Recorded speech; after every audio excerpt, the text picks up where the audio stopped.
ನಮಸ್ಕಾರ ಸ್ನೇಹಿತರೆ, ನಮ್ಮ ಚಾನಲಿಗೆ ಸ್ವಾಗತ. ಇವತ್ತಿನ ವಿಡಿಯೋದಲ್ಲಿ ನಾನು ನಿಮಗೆ ಮೇಷರಾಶಿಯವರ ಏಪ್ರಿಲ್ 20ರಿಂದ 30ರವರೆಗಿನ ಸಂಪೂರ್ಣ ಭವಿಷ್ಯವನ್ನು ತಿಳಿಸಿಕೊಡ್ತೀನಿ.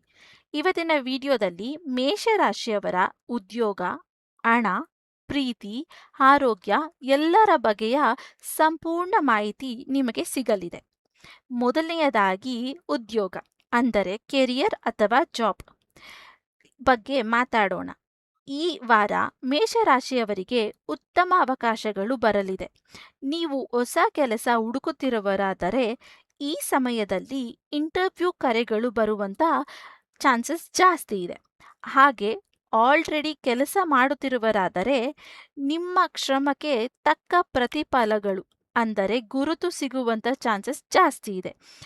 ಆದರೆ ಒಂದು ಎಚ್ಚರಿಕೆ, ಯಾರನ್ನು ಕೂಡ ಸಂಪೂರ್ಣವಾಗಿ ನಂಬಬೇಡಿ. ಕೆಲವರು ನಿಮ್ಮ ಮೇಲೆ ಇಲ್ಲಸಲ್ಲದ ಆರೋಪವನ್ನು ಸಂಪೂರ್ಣವಾಗಿ ಹೊರಿಸಲು ಪ್ರಯತ್ನಿಸುತ್ತಿದ್ದಾರೆ. ಎರಡನೆಯದಾಗಿ ಹಣಕಾಸು ಅಂದರೆ ಮನಿ ಅಥವಾ ಫಿನಾನ್ಸ್. ಹಣಕಾಸಿನ ವಿಷಯದಲ್ಲಿ ಈ ಸಮಯ ಮಿಶ್ರ ಫಲ ಕಂಡುಬರುತ್ತಿದೆ.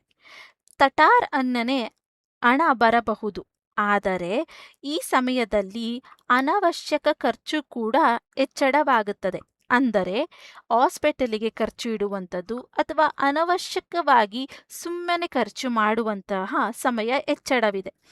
ನೀವು ಹೂಡಿಕೆ ಮಾಡುವಂಥದ್ದು ಅಥವಾ ಹೂಡಿಕೆ ಮಾಡುವಂಥ ಯೋಚನೆಯಲ್ಲಿ ಏನಾರು ಇದ್ದರೆ ಸ್ವಲ್ಪ ತಡೆ ಹಿಡಿಯಿರಿ. ಏಪ್ರಿಲ್ 25ರ ನಂತರ ಉತ್ತಮ ಸಮಯ ಆರಂಭವಾಗಲಿದೆ. ಆ ಸಮಯದಲ್ಲಿ ನೀವು ಹೂಡಿಕೆ ಅಥವಾ ಸೇವಿಂಗ್ಸ್ ಮಾಡುವಂಥ ಚಾನ್ಸಸ್ ಜಾಸ್ತಿ ಇರುತ್ತದೆ. ಮೂರನೆಯದಾಗಿ ಪ್ರೀತಿ ಅಂದರೆ ಲವ್ ಅಥವಾ ರಿಲೇಶನ್ಶಿಪ್. ಪ್ರೀತಿಯ ಜೀವನದಲ್ಲಿ ಕೆಲ ಗೊಂದಲಗಳು ಕಾಣಬಹುದು. ಸಿಂಗಲ್ ಇದ್ದರೆ ಹೊಸ ವ್ಯಕ್ತಿಗಳನ್ನು ಭೇಟಿಯಾಗುವ ಸಾಧ್ಯತೆಗಳು ತುಂಬಾನೇ ಇದೆ. ಆದರೆ ತ್ವರಿತವಾಗಿ ನಿರ್ಧಾರ ತೆಗೆದುಕೊಳ್ಳಬೇಡಿ. ವಿವಾಹಿತರಾಗಿದ್ದರೆ ಚಿಕ್ಕ ಚಿಕ್ಕ ಜಗಳಗಳು ಆಗಬಹುದು, ಆದರೆ ನೀವು ಸಮಾಧಾನವಾಗಿ ಇದ್ದರೆ ಸಮಸ್ಯೆಗಳು ತಾನಾಗೆ ಪರಿಹಾರ ಆಗಿಬಿಡುತ್ತದೆ. ಇನ್ನು ನಾಲ್ಕನೆಯದಾಗಿ ಆರೋಗ್ಯ ಅಂದರೆ ಹೆಲ್ತ್. ಆರೋಗ್ಯದ ಕಡೆ ಗಮನ ಕೊಡಬೇಕು. ನಿಮಗೆ ತಲೆನೋವು, ಒತ್ತಡ, ನಿದ್ದೆಯ ಸಮಸ್ಯೆಗಳು ಕಾಡಬಹುದು. ಆದ್ದರಿಂದ ನೀವು ಸ್ವಲ್ಪ ಮೆಡಿಟೇಷನ್ ಅಂದರೆ ಜ್ಞಾನ ಮತ್ತು ಯೋಗ ನಿಮಗೆ ಒಳ್ಳೆಯ ಸಹಾಯ ಮಾಡಬಹುದು. ಆದ್ದರಿಂದ ನಿಮ್ಮ ಆರೋಗ್ಯದ ಕಡೆ ಕೆಲವಷ್ಟು ಗಮನವನ್ನು ನೀಡಬೇಕು. ನಾವು ಆಲ್ರೆಡಿ ಹೇಳಿರೋ ಹಾಗೆ ಖರ್ಚುಗಳು ಈ ಆರೋಗ್ಯವನ್ನು ಸಂಪೂರ್ಣವಾಗಿ ಗಮನವಿಲ್ಲದಿದ್ದರೆ ಹಾಸ್ಪಿಟಲಿನ ಕಡೆಗೆ ಖರ್ಚಾಗುವ ಸಾಧ್ಯತೆ ಹೆಚ್ಚಳವಿದೆ. ಇನ್ನು ಇದಿಷ್ಟು ವಾರದ ಸಂಪೂರ್ಣ ಆರೋಗ್ಯ, ಹಣ, ಪ್ರೀತಿ, ಉದ್ಯೋಗದ ಬಗ್ಗೆ ಮಾಹಿತಿಯಾಗಿತ್ತು. ಈಗ ನಾನು ನಿಮಗೆ ಈ ವಾರ ಇಡೀ ಯಾವ ಬಣ್ಣ, ಸಂಖ್ಯೆ ಮತ್ತು ದಿನ ತುಂಬ ಚೆನ್ನಾಗಿದೆ, ಅದರಿಂದ ನಿಮಗೆ ಲಾಭ ಏನು ಅನ್ನುವುದನ್ನು ಹೇಳ್ತೀನಿ. ಈ ವಾರದ ನಿಮ್ಮ ಬಣ್ಣ ನೋಡಿದ್ರೆ ಕೆಂಪಾಗಿರುತ್ತೆ. ಕೆಂಪು ಬಟ್ಟೆಯನ್ನು ಈ ವಾರ ಇಡೀ ಧರಿಸೋಕ್ಕಾಗೋದಿಲ್ಲ, ನನಗೂ ಕೂಡ ಗೊತ್ತು. ಆದರೆ ನಿಮ್ಮ ಮೈಯಿನ ಮೇಲಿನ ಬಟ್ಟೆಯಲ್ಲಿ ಕೆಂಪು ಹೆಚ್ಚ ಇರುವಂತೆ ನೋಡಿಕೊಳ್ಳಿ. ಇಲ್ಲದಿದ್ದರೆ ಒಂದು ಕೆಂಪು ಬಣ್ಣದ ಕರ್ಚೀಫ್ ಆದರೂ ನಿಮ್ಮ ಬಳಿ ಇಟ್ಟುಕೊಳ್ಳಿ. ಅದು ಕೂಡ ಆಗದಿದ್ದರೆ ಚಿಕ್ಕ ಕೆಂಪು ಪೀಸಿನ ಬಟ್ಟೆ ಆದರೂ ನಿಮ್ಮ ಬಳಿ ಯಾವಾಗಲೂ ತೆಗೆದುಕೊಂಡು ಹೋಗಿ. ಇನ್ನು ಸಂಖ್ಯೆ ನೋಡುವುದಾದರೆ 9ನ ಸಂಖ್ಯೆ ನಿಮಗೆ ತುಂಬ ಚೆನ್ನಾಗಿ ಒಂದು ಬರುತ್ತಿದೆ ಈ ವಾರ ಇಡಿಯಲ್ಲಿ. ಸೊ ಏನನ್ನಾದರೂ ಶುರು ಮಾಡುವಾಗ 9ರಿಂದ ಶುರು ಮಾಡಿ. ಇನ್ನು ದಿನ ನೋಡುವಂತಾದರೆ ಮಂಗಳವಾರ ನಿಮಗೆ ತುಂಬಾನೇ ಒಳ್ಳೆಯ ದಿನ ಆಗಿದೆ.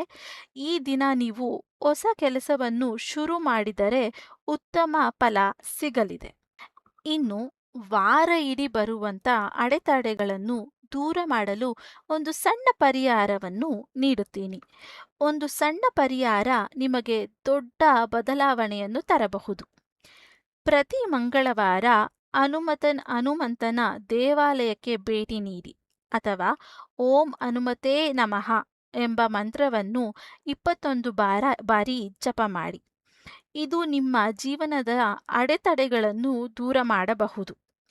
ಒಟ್ಟಿನಲ್ಲಿ ಮೇಷರಾಶಿಯವರಿಗೆ ಈ ವಾರ ಅವಕಾಶಗಳು ಕೂಡ ಇದೆ, ಅದೇ ರೀತಿಯಲ್ಲಿ ಸವಾಲುಗಳು ಕೂಡ ಇದೆ.